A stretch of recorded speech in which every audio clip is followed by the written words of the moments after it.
ሰላም ጤና ይስጥልኝ ውድ ተመልካች አድማጮቻችን፣ ይህ ኤንቢሲ ወቅታዊ ዓለም አቀፋዊ ዝግጅታችን ነው። በዛሬው ዝግጅታችን Nixon candidate Trump reveals his biggest surprise so far on Iran war. Europe must not seek Putin approval before sending troops to Ukraine. Nuclear damage map shows horror if Russia launches strikes on United Kingdom city.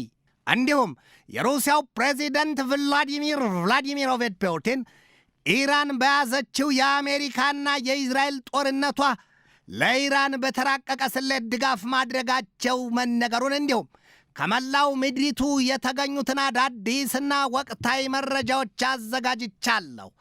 እስከ መሰናዶው ማሳረጊያ ድረስም አብራችሁኝ ትዘልቁ ዘንድ የአክብሮት ግብዣዬ የአየር ሞገዱን ሁሉ አሳብሮ ከልባችሁ ይድረስ የምላችሁ አዘጋጅቼ የማቀርብላችሁ ትዕግስቱ በቀለ ነኝ። ዓለም የመጥፊያዋ ላጲስ እየተዘጋጀላት የዚያ ቀን ድግሷ አቆልቋዩ መጣሉን የሚያሳዩ ስፍር ቁጥር የላቸውም። በዚህ ወቅት በሩሲያና በዩክሬን መካከል 5ኛ ዓመቱን የያዘው ጦርነት ወዲህም በጋዛ ሰርጥ ከ2 ዓመታት በላይ የተሻገረው የእስራኤልና የሐማስ ጦርነት ወዲያ ደግሞ ከ2 ዓመታት በላይ ዘልቆ ባስከፊና ዘግናኝ ረሃብና ርዛት የቀጠለው የሱዳን የእርስ በርስ ጦርነት፣ በኮንጎ ዴሞክራሲያዊ ሪፐብሊክም ያለው ጦርነት፣ በታይዋን ደሴትና በቻይና በውስጡም አሜሪካ ያለችበት የግዙፍ ጦርነት ዝግጅትና ስሌት ዛሬ በአሜሪካ በኢራንና በእስራኤል መካከል እስከ ተያዘውና 4ኛ ቀኑን ያስቆጠረው ግዙፉ ጦርነት ድረስ ዓለም የመርዘኛውን እባብ ራስ አሊያም ከአምስሩ የተነቀለውን ፈንጂ የረገጠችበት ሆኗል ነው የሚባለው። Nuclear damage map shows horror if Russia launches strikes on United Kingdom ይላል። ለወትሮም ጠላትነታቸው ጽንፍ የወጣው ሩሲያና እንግሊዝ ጨርሶ ለመጠፋፋት የሚያደባው ልባቸው በከፍተኛ ደረጃ ለዓለም አሳሳቢ ሆኗል ነው የሚባለው። አሜሪካ በኢራን ላይ የጀመረችው የአየርን ጥቃት ተከትሎ አውሮፓኑ በፍርሃት ሰምጠዋል ነው የሚባለው።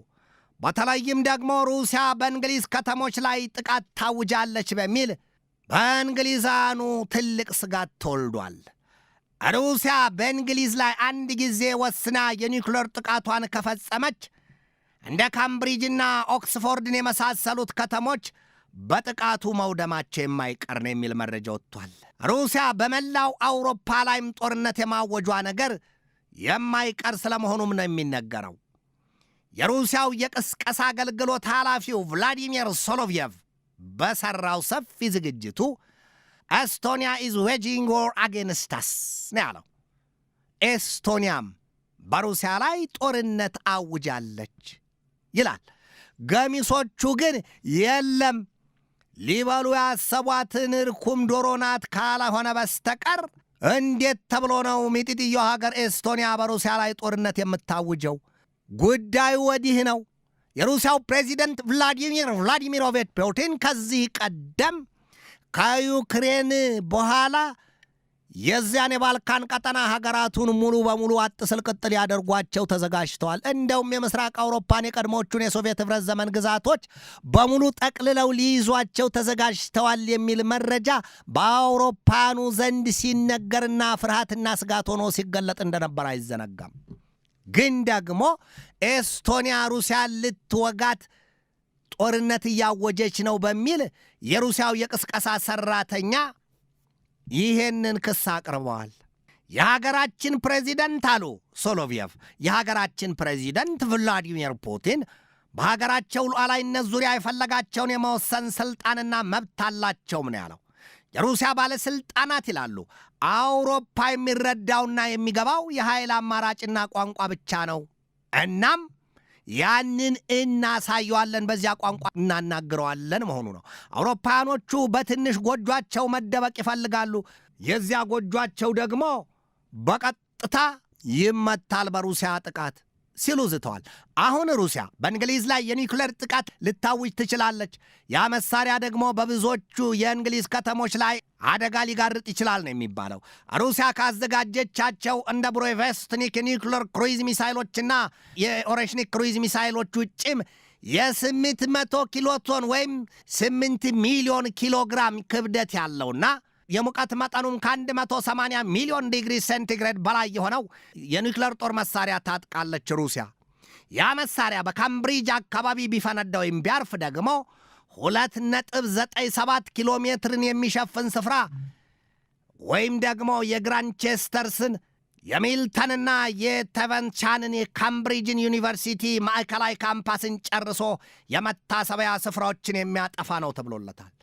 ሩሲያ ያንን ውሳኔ አትወስነው ብቻ የሩሲያው ፕሬዚደንት ቭላዲሚር ቭላዲሚሮቪች ፑቲን በኢራን እጃቸዋለን የሚባለው የአያቶላውን ግድያም ቢሆን a cynical violation of all norms of human morality and international law ነው ያሉት ፑቲን በአያቶላው መገደል የተነሳ ክፉኛ በንዴትና በእልህ መንተክተካቸውን የተገለጠው።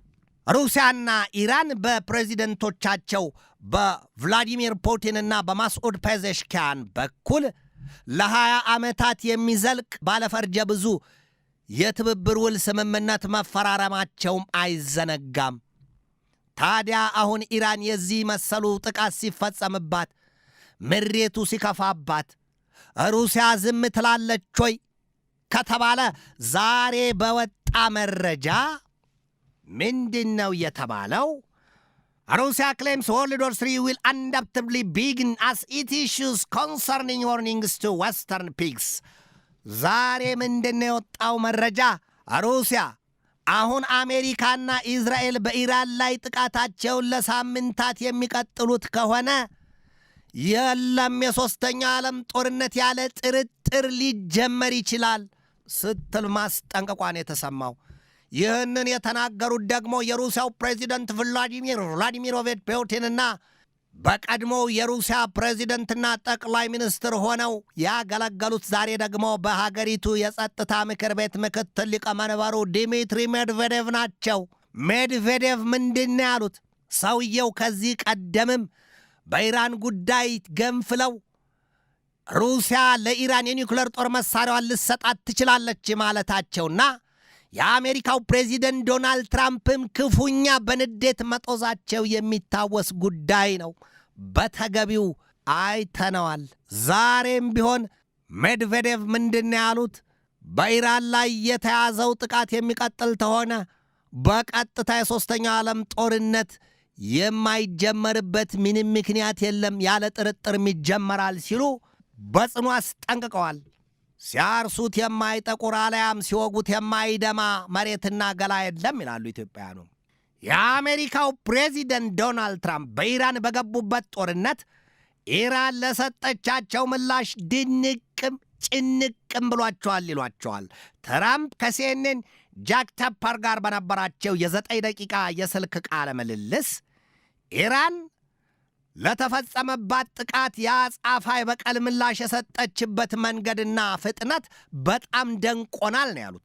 የባሕረ ሰላጤውን ቀጠናና የመካከለኛው ምስራቅ ቀጠና ሀገራቱን በፍላጻዋ ቀስፋ የመያዟና የእሳት አበላ ማውረዷ በትራምፕ ዘንድ ኢራንን እንዳስደነቃት ፕሬዚደንቱ መሸሸግ አልሆነላቸውም ነው የተባለው።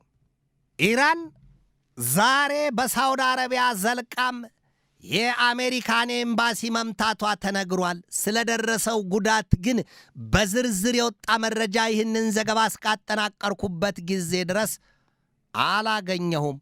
ኢራን ከዚያም ውጪ በሰው አልባ የጦር ጀልባዋ በዚያ የመካከለኛው ምስራቅ የፋርስ ባህር የውሃ ቀጠና ስትቀዝፍ የነበረች አንዲት መርከብን ማውደሟም ተነግሯል። በስኬት የተጠናቀቀ ተብሎለታል። ኢራን በተከፈተባት የኢዝራኤልና የአሜሪካ ጦርነት ትናንት በኳታር 2 የጦር አውሮፕላኖቿም ተመተው ጋይተውባታል። ወዲህ ደግሞ ኩዌት የአሜሪካን የጦር ጀቶች በስህተት በተባለለት ስሌት መታመጣሏ ተነግሯል። አሜሪካ በርካታ የጦር ጀቶቿ ተከስክሰውባታል ነው የሚባለው። ታዲያ አሁን በኢራን በአሜሪካና በእስራኤል መካከል የተጀመረው ጦርነት እዚያው ዘንቦ እዚያው ያባራ፣ እዚያው ነዶ እዚያው ይክሰል የሚል ነገር አለው ይሆን ወይ? የለም ይላሉ አሜሪካኑ። የለም። በአሜሪካ የፌዴራል ኤጀንሲዎችና ዋና ዋና ከተሞችም ከኢራን ጥቃትና ስጋት አንጻር በከፍተኛ ተጠንቀቅ ላይ መሆናቸው ተነግሯል። ለኃጥአን የመጣ ለጻድቃን ይተርፋል። ኢራን በቅርብ ጊዜ በሳይቤሪያ ሄዳ የሞከረችው ሚሳይል ከ10,000 ኪሎ ሜትር በላይ የሚምዘገዘግ ነው። እናም አሁን ለአሜሪካኑ ትልቅ ስጋትን ጋርጧል ነው የሚባለው። ኢራን አፍንጫን ሲነኩት ዓይን ያለቅሳል የሚባልላት ሀገር ምናት ይሏታል። ሩሲያና ቻይና በልባቸው ጉም ጉም ይዘዋል። ሰሜን ኮሪያም ብትሆን ነግበኔን አስባ ልትቆም ትችላለች ከኢራን ጎን የሚል መረጃ እየወጣ ነው። ወዲህም የአሜሪካን በኢራን የአጻፋ ምላሽ በዚያ ብቻ ማተኮር ተንተርሶ ቻይናም በታይዋን ደሴት ላይ ጉብ ልትል ትችላለች የሚል መረጃ እየወጣ ነው። ዓለም ምስቅልቅሏ ወጥቷል። ለወትሮውም በመካከለኛው ምስራቅ ቀጠና ምድር እንዲሁም በኮሪያ ልሳነ ምድር በደቡብ ቻይና ባህርና በታይዋን ደሴት የተነሳ በኢንዶ ፓሲፊክና በምስራቅ አውሮፓ ጉዳይ የተነሳ አንድ ጊዜ የዚህ መሰል ጦርነት አይገንፍል አይቀስቀስ እንጂ ያ ጦርነት ማቆሚያ የለውም የሚባል መረጃ ቀድሞውኑ ሲወጣ እንደነበር አንዘነጋም። ታዲያ ዛሬ በመካከለኛው ምስራቅና በባሕረ ሰላጤው የፈነዳው ጦርነት የቀጠናውን ሀገራት ሙሉ በሙሉ እያነካካ ወደዚያ መስፋፋቱ ነው የሚነገረው። ባህሬን፣ ኩዌት፣ ኳታር፣ ሳውዲ አረቢያ፣ ኢራቅ፣ ዮርዳኖስ እነዚህ በሙሉ ቀምሰዋል የኢራንን በትር። ኳታር ትናንት 2 የኢራንን የጦር አውሮፕላኖች መታ መከስከሷ ኳታርና ኢራንን አላጋጨም ወይ? በቀጥታ እንጂ። ኢራን እኔ የአረብ ሀገራት አጎራባቾችን አልነካሁም፣ ዛሬም ቢሆን ሰላማዊ ግንኙነቴ ይቀጥላል ትላለች። እንዴት ቢሏት እኔ የምፈልገው በእነዚያ ሀገራት እምብርት ያሉትን የአሜሪካና የጠላቶችን የጦር ማዘዣ ሰፈሮች ነው። እነሱን ልመታ ኢላማ አላደረግኳቸውም። ነገር ግን በዚያ ያሉትን የአሜሪካና የጠላቶችን የጦር ማዘዣዎች ኢላማዎች አድርጌ አደባያቸዋለሁ። ከዚያ አልመለስም ነው ያለችው። ኢራን እያሳየች ነው፣ እየደበደበች ነው። ታዲያ ከዚያ ውጪ ጥርስ ሲመታ ከንፈር ይተርፍ ይሆን ወይ ሲሉ የሚጠይቁትም ብዙዎች ናቸው። የአሜሪካ የጦር ማዘዣዎች በኳታርና በኩዌት ያሉት ሲደበደቡ እነ ኩዌት አካላታቸው ተርፎ ይሆን ወይ? የለም ተመትተዋል እንጂ በደንብ። ይሄ መረጃ ወጥቷል። ያ ነው የአሜሪካውን ፕሬዚደንት ዶናልድ ትራምፕን ያስደነቃቸው። ስሌቱ የጦርነት ስሌት ኢራንን ገብቷታል። አረ እንዴት ያለች ነች! ቀድሞ ነገር ከባድ ሀገር ናት ሲሉ ትራምፕ መስክረውላታል። ዛሬ በተሰማ ዜና በሪያድ ያለው የአሜሪካ ኤምባሲ በኢራን የ2 የሰው አልባ የጦር አውሮፕላኖች መመታቱ ተነግሯል። የአሜሪካው ፕሬዚደንት ዶናልድ ትራምፕም በከፍተኛ ደረጃ ማስጠንቀቃቸው ሲነገር you will find out soon። በሌላም ዜና የኢራን የካሚካዝ የሰው አልባ የጦር ጀልባ በጦርነቱ ለመጀመሪያ ጊዜ እጅግ የተሳካ የመርከብ ጥቃት መፈጸሙም ተነግሯል። ኢራን በአሜሪካና በእስራኤል ላይ የተጠናከረ ጥቃቷ ቀጥሏል ነው የሚባለው። አልታጠፍም እሰበራለሁ እንጂ የመጣው ይመጣል። ኢራን በከፍተኛ ደረጃ ጦሯን ሰብቃ አልመለስም ነው ያለችው። የአሜሪካ ጦር ኃይል ትናንት ባወጣው መግለጫው የኢራንን አብዮታዊ ዘብ ኃይል መቀመጫና የእዙን ሰንሰለት ዋናውን ቦታ አውድሜዋለሁ ሲል መግለጫ ማውጣቱ አይዘነጋም። ነገር ግን የኢራን አብዮታዊ ዘብ ኃይል ወይም በእንግሊዝኛ ምህጻረ ቃሉ IRGC ኢራን ሪቮሉሽነሪ ጋርድ ኮርፕስ፣ ይሄ ኃይል ዛሬም በአሜሪካና በእስራኤል ላይ የሚወስደው እርምጃ ከሚጠበቀውም ከሚገመተውም በላይ ሆኗል ነው የሚባለው። በአንጻሩ አሜሪካና እስራኤል ለፋታም ኢራንን አልተዋትም። ጦርነቱ በዚያ ቀጠና ፍጹም መስፋፋቱና እንደውም የአሜሪካው ፕሬዚደንት ዶናልድ ትራምፕ ሀገራቸው የእግረኛ ሰራዊቷን ልታስገባ ትችላለች ማለታቸው ነው የተሰማው። እስራኤልም ትናንት ከ100,000 በላይ የተጠባባቂ ኃይሏን ክተት ማወጇም አይዘነጋም። ጦርነቱ ምን ሊሆን ነው? የአሜሪካው ፕሬዚደንት ይሄ ጦርነት ከ4 እስከ 5 ሳምንታት ሊቀጥል ይችላል ብለዋል። ከእስራኤል በወጣ መረጃ ደግሞ ዓመታትም ባይሆን ያልተገደበ ጊዜን ጦርነቱ ሊራዘም ሊጓተት ይችላል ብላለች። ጊዜው ስንት ሊሆን ይችላል? ከዚህ የሚታወቅ የሚተነበይ ጊዜ የለውም። ኢራን በሰራችው የጦር መሳሪያና ሹማምንቶቿም እንደሚናገሩት ንክች ኢራን አታጎበድድም፣ አታጎነብስም። ከዚህ በኋላ አንሰግድም፣ ለጠላቶቻችን አናጎበድድም፣ ለሀገራችን ክብርና ሕልውና የማይከፈል የሕይወት መስዋዕትነት የለንም ሲሉ እየዛቱና እየፎከሩ ዛሬም በማስጠንቀቂያቸውም በጦርነታቸውም ገፍተዋል። አሜሪካና ኢዝራኤል በበኩላቸው ኃይላቸውን በተገቢው እየተጠቀሙ ኢራንን በከፍተኛ ደረጃ እያጠቋት ነው። የመካከለኛው ምስራቅ ቀጠና ምድርና የባሕረ ሰላጤው ሀገራት ከፍተኛ ሰቆቃ ውስጥ ገብተዋል። የሚነጋውም የሚመሸውም ቀን ለእነርሱ ሁሉም አንድ ሆኗል። ስጋት፣ ጭንቀት፣ ፍርሃት፣ ጦርነት የሚወልደው ነገር ይሄው ነው። የንብረት ውድመት፣ የሕይወት መጥፋት፣ የአካል መጉደል። ጦርነት ከአንድ የክላሽ ጥይት ወይም የሽጉጥ ጥይት ሲጀምር ይሄ ሁሉ የሚመዘገብበት ነው ጦርነት። ታዲያ ስለምን ጦርነት ይናፈቃል?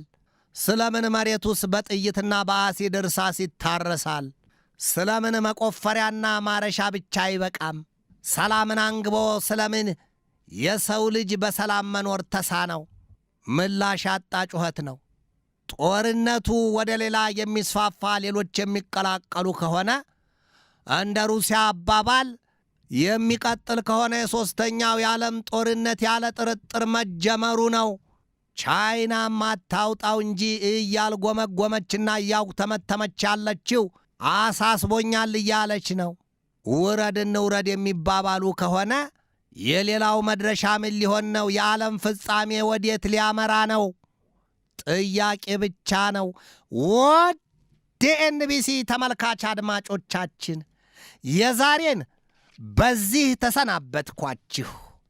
ከነገ በስቲያ ሐሙስ በሌላ ርዕሰ ጉዳይ እንገናኛለን። እስከዚያው ከልባችን እስከ ዓለማችን ሰላም ተመኘሁ። በድጋሜ ሰላም።